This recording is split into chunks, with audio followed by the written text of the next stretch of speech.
Hi everyone, happy Thursday to you.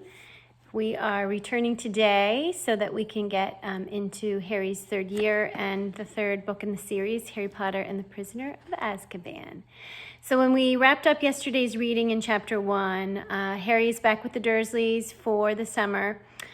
He just got an owl delivery from actually 3 owls who brought him birthday presents from Ron and Hermione and Hagrid, plus his letter from Professor McGonagall about the third year.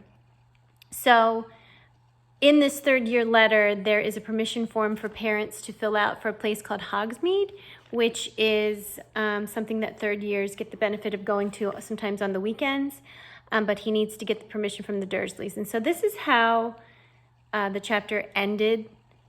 And we'll pick back up in chapter 2, which is titled Aunt Marge's Big Mistake. Harry pulled out the Hogsmeade permission form and looked at it, no longer grinning. It would be wonderful to visit Hogsmeade on weekends. He knew it was an entirely wizarding village, and he'd never set foot there. But how on earth was he going to persuade Uncle Vernon or Aunt Petunia to sign the form? He looked over at the alarm clock. It was now 2 o'clock in the morning. Deciding that he'd worry about the Hogsmeade form when he woke up, Harry got back into bed and reached up to cross off another day on the chart he'd made for himself, counting down the days left until his return to Hogwarts. He took off his glasses and laid down, eyes open, facing 3 birthday cards. Extremely unusual, though, he was. At that moment, Harry Potter felt just like everyone else, glad for the first time in his life that it was his birthday. It's such a shame that it's taken him till now to be excited about his birthday. So chapter 2 is titled Aunt Marge's Big Mistake, and I can hardly wait to see what that mistake might be. Harry went down to breakfast the next morning to find the 3 Dursleys already sitting around the kitchen table. They were watching a brand new television, a welcome home for the summer present for Dudley, who'd been complaining loudly about the long walk between the fridge and the television in the living room. Dudley had spent most of the summer in the kitchen, his piggy little eyes fixed on the screen and his 5 chins wobbling as he ate continually. Harry sat down between Dudley and Uncle Vernon, a large, beefy man with a very little neck and a lot of mustache. Far from wishing Harry a happy birthday, none of the Dursleys made any sign that they had even noticed Harry enter the room. But Harry was far too used to this care. He helped himself to a piece of toast and then looked up at the reporter on the television, who was halfway through a report on an escaped convict. The public is warned that Black is armed and extremely dangerous. A special hotline has been set up, and any sighting of Black should be reported immediately. No need to tell us he's no good, snorted Uncle Vernon, staring over the top of his newspaper at the prisoner. Look at the state of him, the filthy layabout. Look at his hair. He shot a nasty look sideways at Harry, whose untidy hair had always been a source of great annoyance to Uncle Vernon. Compared to the man on the television, however, whose gaunt face was surrounded by matted elbow-length tangle, Harry felt very well groomed indeed. The reporter had reappeared. The Ministry of Agriculture and Fisheries will announce today... Hang on, barked Uncle Vernon, staring furiously at the reporter. You didn't tell us where that maniac's escaped from. What use is that? Lunatic could be coming up the street right now. Aunt Petunia, who was bony and horse-faced, whipped around and peered intently out of the kitchen window. Harry knew Aunt Petunia would simply love to be the one to call the hotline number. She was the nosiest woman in the world and spent most of her life spying on the boring, law-abiding neighbors. When will they learn, Uncle Vernon said, pounding the table with his large purple fist, that hanging's the only way to deal with these people? Very true, said Aunt Petunia, who was still squinting into the next door's runner beans. Uncle Vernon drained his teacup, glanced at his watch, and added, I'd better be off in a minute, Petunia. Marge's train gets in at 10. Harry, whose thoughts had been upstairs with the broomstick servicing kit, was brought back to earth when an unpleasant bump. Aunt Marge? He blurted out. She's not coming here, is she? Aunt Marge was Uncle Vernon's sister. Even though she was not a blood relative of Harry's, whose mother had been Aunt Petunia's sister, he'd been forced to call her aunt his whole life. Aunt Marge lived in the country in a house with a large garden where she bred bulldogs. She didn't often stay at Privet Drive because she couldn't bear to leave her precious dogs, but each of her visits stood out horribly vividly in Harry's mind. At Dudley's 5th birthday party, Aunt Marge had whacked Harry around the shins with her walking stick to stop him from beating Dudley at musical statues. A few years later, she had turned up at Christmas with a computerized robot for Dudley and a box of dog biscuits for Harry. On her last visit, the year before Harry started at Hogwarts, Harry had accidentally trodden on the tail of her favorite dog. Ripper had chased Harry out into the garden and up a tree, and Aunt Marge had refused to call him off until past midnight. The memory of this incident still brought tears of laughter to Dudley's eyes. "Marge will be here for a week," Uncle Vernon snarled, "and while we're on the subject," he pointed a fat finger threateningly at Harry, "we need to get a few things straight before I go and collect her." Dudley smirked and withdrew his gaze from the television. Watching Harry being bullied by Uncle Vernon was Dudley's favorite form of entertainment. "Firstly," growled Uncle Vernon, "you'll keep a civil tongue in your head when you're talking to Marge." "All right," said Harry bitterly, "if she does when she's talking to me." "Secondly," said Uncle Vernon, acting as though he had not heard Harry's reply, "as Marge doesn't know anything about your abnormality, I don't want any funny stuff while she's here. You behave yourself, got me?" "I will if she does," said Harry through gritted teeth.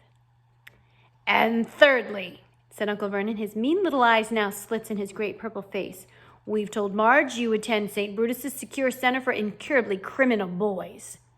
"What?" Harry yelled. "And you'll be sticking to that story, boy, or there'll be trouble," spat Uncle Vernon. Harry sat there white-faced and furious, staring at Uncle Vernon, hardly able to believe it. Aunt Marge coming for a week-long visit. It was the worst birthday present the Dursleys had ever given him, including that pair of Uncle Vernon's old socks. "Well, Petunia," said Uncle Vernon, getting heavily onto his feet, "I'll be off to the station then. Want to come along for a ride, Dudders?" "No," said Dudley, whose attention had returned to the television now that Uncle Vernon had finished threatening Harry. "Daddy's got to make himself smart for his auntie," said Aunt Petunia, smoothing Dudley's thick blonde hair. "Mummy's bought him a lovely new bow tie." Uncle Vernon clapped Dudley on his porky shoulder. "I'll see you in a bit then," he said, and he left the kitchen. Harry, who'd been sitting in a kind of horrified trance, had a sudden idea. Abandoning his toast, he got quickly to his feet and found Uncle Vernon to the front door, and followed Uncle Vernon to the front door. Uncle Vernon was pulling on his car coat. "I am not taking you," he snarled as he turned to see Harry watching him. "Like I want to come," said Harry coldly. "I want to ask you something." Uncle Vernon eyed him suspiciously. "Third years at my school, are allowed to visit the village sometimes," said Harry. "So?" snapped Uncle Vernon, taking his car keys from a hook next to the door. "I need you to sign the permission form," said Harry in a rush. "And why should I do that?" sneered Uncle Vernon. "Well," said Harry, choosing his words carefully, "it'll be hard work pretending to Aunt Marge I go to that St. Brutus's Secure Center for Incurably Criminal Boys," bellowed Uncle Vernon, and Harry was pleased to hear a definite note of panic in Uncle Vernon's voice. "Exactly," said Harry, looking calmly up into Uncle Vernon's large purple face. "It's a lot to remember. I'll have to make it sound convincing, won't I? What if I accidentally let something slip?" "You'll get the stuffing knocked out of you, won't you?" roared Uncle Vernon, advancing on Harry with his fist raised. But Harry stood his ground. "Knocking the stuffing out of me won't make Aunt Marge forget what I could tell her," he said grimly. Uncle Vernon stopped, his fist still raised, his face an ugly puce. "But if you sign my permission form," Harry went on quickly, "I swear I'll remember where I'm supposed to go to school. And I'll act like a mug. I'll act like I'm normal and everything." Harry could tell that Uncle Vernon was thinking it over, even if his teeth were bared and a vein was throbbing in his temple. "Right," he snapped finally. "I shall monitor your behavior carefully during Marge's visit. If, at the end of it, you've towed the line and kept to the story, I'll sign your ruddy form." He wheeled round, pulled open the front door, and slammed it so hard that one of the little panes of glass at the top fell out. Harry didn't return to the kitchen. He went back upstairs to his bedroom. If he's going to act like a real muggle, he'd better start now. Slowly and sadly, he gathered up all his presents and his birthday cards and hid them under the loose floorboard with his homework. Then he went to Hedwig's cage. Errol seemed to have recovered. He and Hedwig were both asleep, heads under their wings. Harry sighed and poked them both awake. "Hedwig," he said gloomily, You're going to have to clear off for a week. Go with Errol. Ron will look after you. I'll write him a note explaining. And don't look at me like that. Hedwig's large amber eyes were reproachful. It's not my fault. It's the only way I'll be allowed to visit Hogsmeade with Ron and Hermione. 10 minutes later, Errol and Hedwig, who had a note to Ron bound to her leg, soared out of the window and out of sight. Harry, now feeling thoroughly miserable, put the empty cage away inside the wardrobe. But Harry didn't have long to brood. In next to no time, Aunt Petunia was shrieking up the stairs for Harry to come down and get ready to welcome their guest. "Do something about your hair," Aunt Petunia snapped as she reached the hall. Harry couldn't see the point of trying to make his hair lie flat. Aunt Marge loved criticizing, so the untidier he looked, the happier she would be. All too soon, there was a crunch of gravel outside as Uncle Vernon's car pulled back into the driveway, then the clunk of the car doors and footsteps on the garden path. "Get the door," Aunt Petunia hissed at Harry. A feeling of great gloom in his stomach, Harry pulled the door open. On the threshold stood Aunt Marge. She was very like Uncle Vernon, large, beefy, and purple-faced. She even had a mustache, though not as bushy as his. In one hand, she held an enormous suitcase, and tucked under the other was an old and evil-tempered bulldog. "Where's my dudders?" roared Aunt Marge. "Where's my Neffy Pooh?" Dudley came waddling down the hall, his blonde hair plastered flat to his fat head, a bow tie just visible under his many chins. Aunt Marge thrust the suitcase into Harry's stomach, knocking the wind out of him, seized Dudley in one tight-armed hug, and planted a large kiss on his cheek. Harry knew perfectly well that Dudley was only putting up with Aunt Marge's hugs because he was well paid for it, and sure enough, when they broke apart, Dudley had a crisp 20-pound note clutched in his fat fist. "Petunia!" shouted Aunt Marge, striding past Harry as though he was a hat stand. Aunt Marge and Aunt Petunia kissed, or rather Aunt Marge bumped her large jaw against Aunt Petunia's bony cheekbone. Uncle Vernon now came in, smiling jovially as he shut the door. "Tea, Marge," he said, "and what will Ripper take?" "Ripper can have some tea out of my saucer," said Aunt Marge as they all trooped into the kitchen, leaving Harry alone in the hall with the suitcase.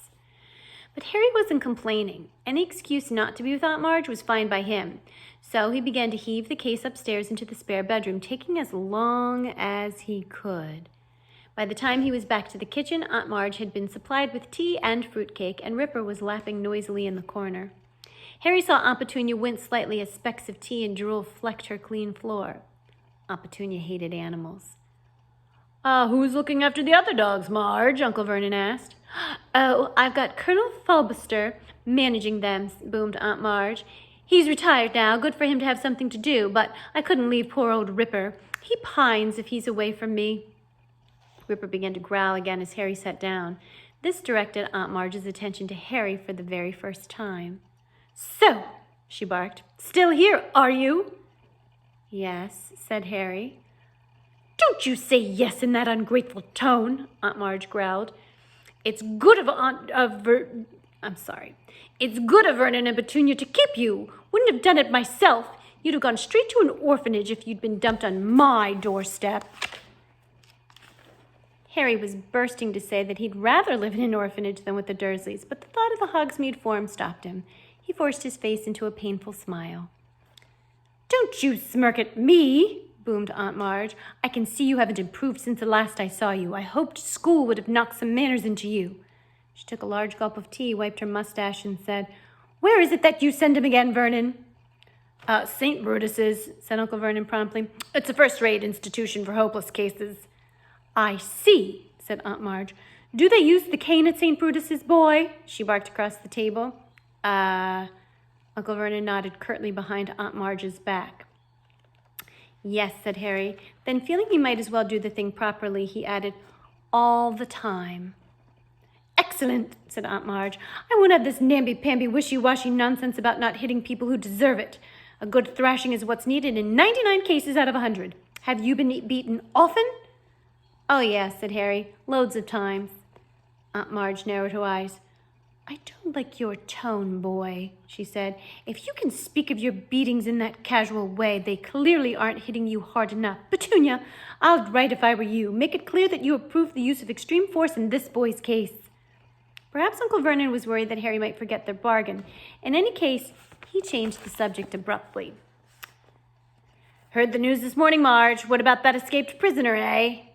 As Aunt Marge started to make herself at home, Harry caught himself thinking almost longingly of life at number 4 without her.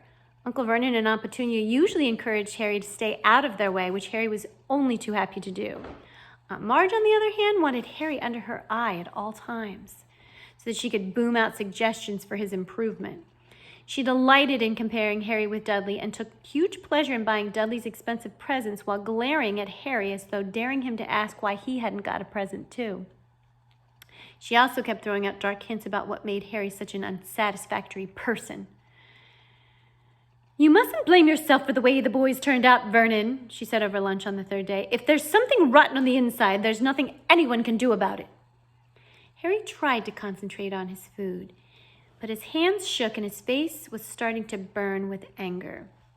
"Remember the form," he told himself. "Think about Hogsmeade. Don't say anything. Don't rise." Aunt Marge reached for her glass of wine.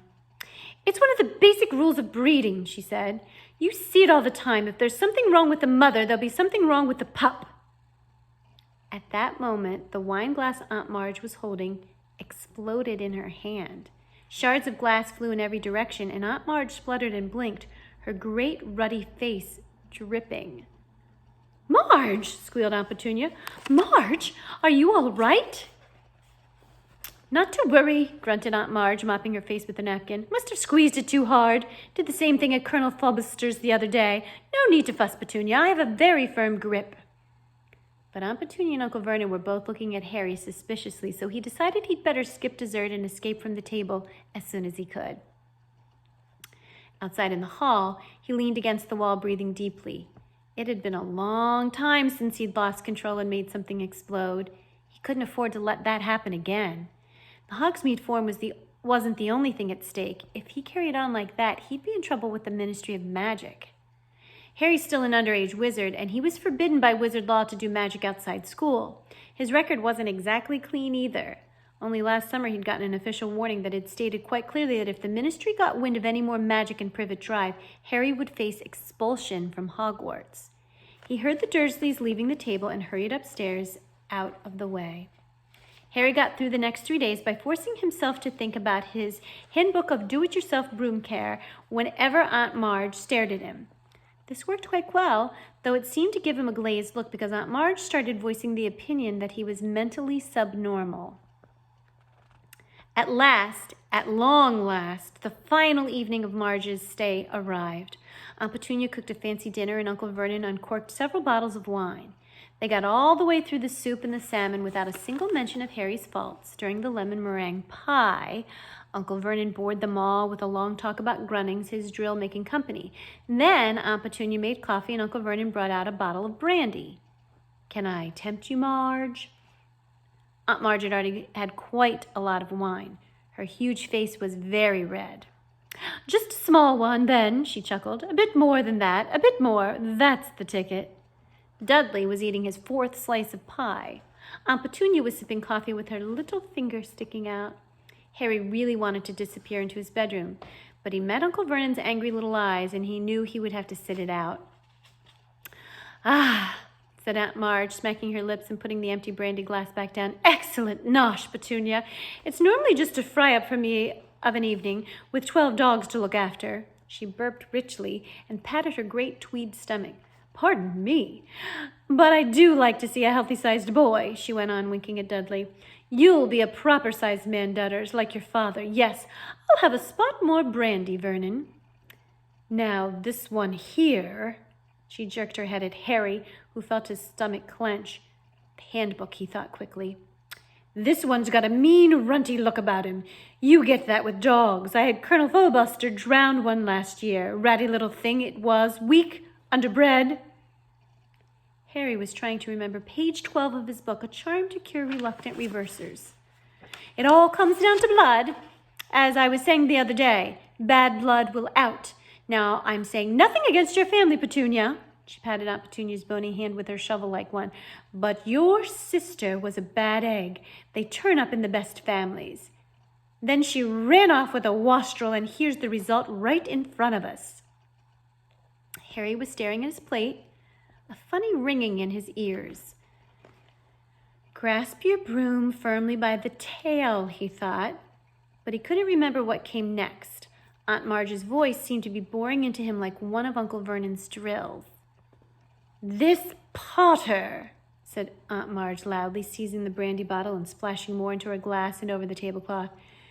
You never told me what he did.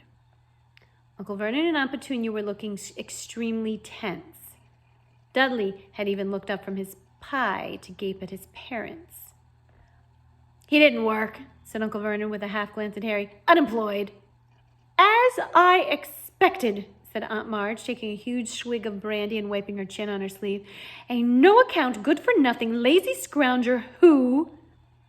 He was not, said Harry suddenly. The table went very quiet. Harry was shaking all over. He had never felt so angry in his life. More brandy? Yelled Uncle Vernon, who had gone very white. He emptied the bottle into Aunt Marge's glass. You boy, he snarled at Harry, go to bed. Go on. No, Vernon, hiccuped Aunt Marge, holding up her hand, her tiny bloodshot eyes fixed on Harry's. Go on, boy, go on. Proud of your parents, are you? They go and get themselves killed in a car crash, drunk, I expect. They didn't die in a car crash, said Harry, who found himself on his feet. They died in a car crash, you nasty little liar, and left you to be a burden on their decent, hard-working relatives, screamed Aunt Marge, swelling with fury. You are an insolent, ungrateful little... But Aunt Marge suddenly stopped speaking. For a moment it looked as though her words failed her. She seemed to be swelling with inexpressible anger. But the swelling didn't stop. Her great red face started to expand. Her tiny eyes bulged, and her mouth stretched too tightly for speech. Next second, several buttons had just burst from her tweed jacket and pinged off the walls. She was inflating like a monstrous balloon. Her stomach bursting free of her tweed waistband, each of her fingers blowing up like a salami. Marge! Yelled Uncle Vernon and Aunt Petunia together as Aunt Marge's whole body began to rise off her chair toward the ceiling. She was entirely round now, like a vast life buoy, with piggy eyes, and her hands and feet stuck out weirdly as she drifted up into the air, making apoplectic popping noises. Ripper came skidding into the room, barking madly. No! Uncle Vernon seized one of Marge's feet and tried to pull her down again, but was almost lifted from the floor himself. A second later, Ripper leaped forward and sank his teeth into Uncle Vernon's leg. Harry tore from the dining room before anyone could stop him, heading for the cupboard under the stairs.